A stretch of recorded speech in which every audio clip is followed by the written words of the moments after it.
climat tropical, tellement il y a la pluie et du soleil à la fois. N'est-ce pas? C'est bien triste, non, c'est pas triste, au contraire. C'est très symbolique. Ça vient du ciel. C'est comme pour la vie. Le soleil qui touche les grappes, les feuilles du pied de vigne. Et puis le vigneron qui passe, qui coupe les feuilles pour que la sève aille plutôt dans la grappe que dans les feuilles, qui enlève les feuilles parce qu'il faut que le soleil atteigne cette telle grappe-là, celle-là va donner du bon vin. Tout cela dépend d'en haut. De même, tel qu'il nous est invité, tel que nous sommes invités à le considérer aujourd'hui dans cet évangile, de même, la parole de Dieu qui vient d'en haut descend dans les cœurs des hommes, dans le cœur de chacun d'entre nous. Et la question n'est pas de se poser est-ce que nous sommes une bonne ou une mauvaise terre? C'est bien clair qu'en nous il y a les deux. Il y a les chemins, les ronces, mais il y a aussi et surtout la bonne terre. Parce que nous sommes créés à l'image et à la ressemblance de Dieu. Et que tout en nous aspire à être bonne terre féconde. Et s'il y a des ronces, et s'il y a des pierres, eh bien voilà notre réaction. Les ronces à droite, les pierres à gauche et la bonne terre devant, pour que la pluie de Dieu vienne féconder toute notre vie. Bien souvent, nous disons il y a les ronces, il y a le matérialisme, il y a la télévision, il y a ce qui vient de ce monde, il y a toutes les tentations de ce monde, tout cela, mais tout, je suis un mauvais chrétien, je ne suis pas une bonne terre, je ne vais pas porter du fruit. Là, nous nous apitoyons sur nous-mêmes, nous faisons du remords et nous retournons à la mort et nous nous décourageons et nous ne portons pas de fruit. Et ce que nous invite aujourd'hui le Seigneur dans cette parabole, c'est de nous laisser toucher, car toute parabole, comme il le dit ici, il s'exprime aux païens sous forme de, aux gens qui ne sont pas les disciples de Jésus sous forme de parabole, pour toucher les cœurs, pour nous sentir blessés, parce que c'est évident que nous voyons bien les ronces, nous voyons bien les pierres dans notre vie. Mais Jésus veut que nous sortions de ces pierres et de ces ronces, et que nous considérions que notre vie est bonne terre, et que par ce qui vient du ciel, le soleil, la pluie, mais aussi et surtout la grâce de Dieu, la grâce de l'Esprit Saint, la grâce de notre baptême, qui fait que nous sommes désormais une bonne terre.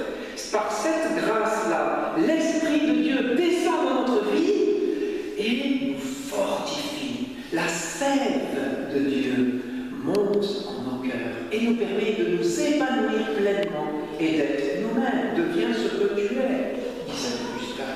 Nous devenons ce que nous sommes en laissant la grâce de Dieu agir en nous. Et il y a toujours cette double attitude que nous devons avoir, à la fois la grâce de Dieu qui descend, la parole de Dieu qui descend au cœur et qui ne remonte pas sans avoir eu de l'effet. Comme vous disiez, la lecture d'Isaïe, je ne sais même pas si vous avez lu juste à la fin, ainsi ma parole qui sort de ma bouche ne me reviendra pas sans résultat, sans avoir fait ce que je veux, sans avoir accompli sa mission. La pluie divine, l'Esprit Saint descend en nous et accomplit sa mission en nos cœurs. Encore faut-il que par le baptême, que par la grâce d'abandon, nous puissions nous-mêmes nous laisser faire. Donc à la fois cette grâce d'abandon, c'est-à-dire là il en va de notre liberté, de notre propre volonté, de dire non aux ronces, non aux pierres, oui à la terre féconde, oui à la terre bien grâce de l'Esprit Saint, bien onctionnée de l'huile de l'Esprit Saint, oui à cette terre pour qu'elle puisse germer et qu'elle puisse ainsi donner du fruit. Donc à la fois ma volonté, je décide d'accueillir quoi? La grâce. Et il y a aussi ce deuxième élément.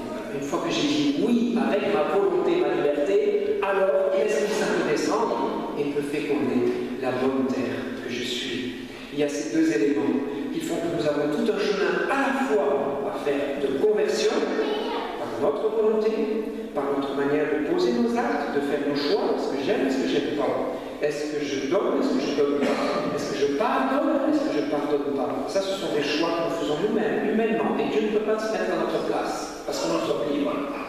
Mais aussi la grâce va nous aider, la grâce de Dieu. C'est pourquoi nous sommes rassemblés aujourd'hui à la messe, pour recevoir la grâce, la pluie de Dieu, l'Esprit Saint de Dieu qui descend à travers le corps du Christ que nous recevons chacun d'entre nous. et qui fait que nous pouvons alors porter du fruit. Car finalement, quel est le but de notre vie? Est-ce un but égoïste de nous sauver nous-mêmes?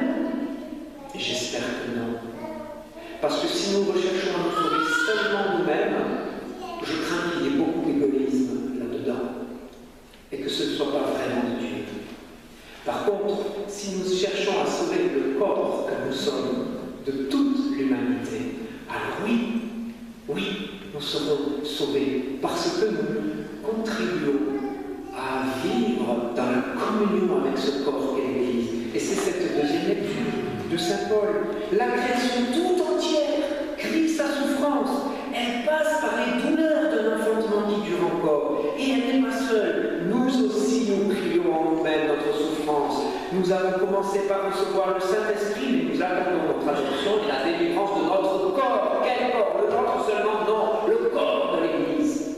Le corps entier de l'humanité. Et il y a une solidarité que nous sommes appelés à vivre.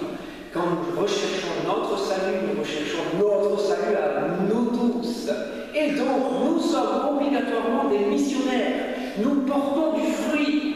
Qu'est-ce que c'est que porter du fruit? Ce n'est pas le manger, se régaler nous-mêmes. C'est l'offrir, c'est renoncer, c'est souffrir en quelque sorte. Je ne dis pas qu'il faut souffrir pour être sauvé, ne recherchons pas ça. Mais malheureusement, le chemin qui nous est proposé par les béatitudes, c'est un chemin qui nous fait passer inexorablement par des souffrances. Il ne vaut mieux pas savoir lesquelles. Dieu connaît dans sa sagesse ce que nous pouvons supporter.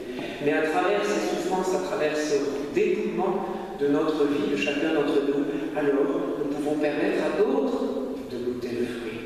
Ce n'est pas l'arbre qui mange lui-même ses fruits, ce sont les autres qui viennent. Et nous sommes un corps, nous formons un corps afin que tous puissent venir goûter le fruit des uns et des autres. Chacun son caractère. Chacun va pouvoir goûter l'un et l'autre le fruit qui va permettre à chacun de pouvoir jouir déjà du royaume ici-bas. Alors, frères et sœurs, aujourd'hui, recevons cette parole de Dieu qui se fait chair et qui descend sur cet autel.